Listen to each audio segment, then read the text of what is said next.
శాసనమండలిలో జరిగిన చర్చల్లో వైసీపీ సభ్యులు వ్యవహరించిన తీరు అత్యంత దారుణమని టీడీపీ ఎమ్మెల్సీ భూమిరెడ్డి రాజగోపాల్ రెడ్డి అన్నారు.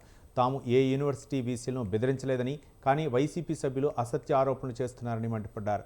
గత ప్రభుత్వంలో విద్యా వ్యవస్థను సర్వనాశనం చేశారని మండిపడ్డారు. రాష్ట్రంలో ఉన్న 26 విశ్వవిద్యాలయాల్లో వైఎస్ జగన్కు చెందిన బంధువులు, నాయకులు ఛాన్సలర్లుగా ఉన్నారని, అర్హత లేని వారిని ఛాన్సలర్గా నియమించారన్నారు. అక్రమంగా వీసీలను తొలగించిన ఆధారాలు ఉంటే చూపించాలన్నారు. విశ్వవిద్యాలయాలు రాజకీయ పార్టీలకు అతీతంగా ఉండాలని, అర్హత ఉన్నవారికి మాత్రమే ఛాన్సలర్గా నియమించడం జరిగిందని భూమిరెడ్డి రాజగోపాల్ రెడ్డి తెలిపారు. ఏదో విధంగా ప్రభుత్వం పైన బురద వెళ్ళడము, దానికి ప్రభుత్వం ఇచ్చే సమాధానం వినకుండా ఏదో ఒక కారణం చూపి బొత్స గారు సభ నుంచి వాకౌట్ చేయడం జరుగుతోంది.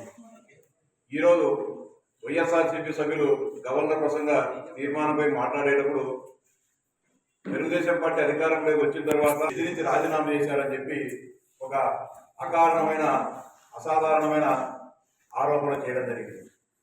దీనికి హెచ్ఆర్డీ మినిస్టర్ గారు స్పందిస్తూ ఎక్కడైనా కూడా ఏ యూనివర్సిటీ వైస్ ఛాన్సలర్ను బెదిరించా, ఎవరు బెదిరించారో చెప్తే వారిపైన చర్యలు తీసుకుంటామని చెబుతున్నా కూడా వినకుండా దొంగదురుగుడు మాటలు మాట్లాడుతూ న్యాయ విచారణ చేయాలని చెప్పి రకరకాల డిమాండ్లు చేయడం జరగడం జరిగింది.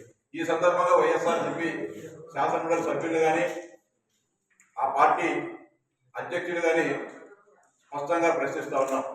2019 అధికారంలోకి వచ్చిన తర్వాత ఈ రాష్ట్రంలో విశ్వవిద్యాలయాల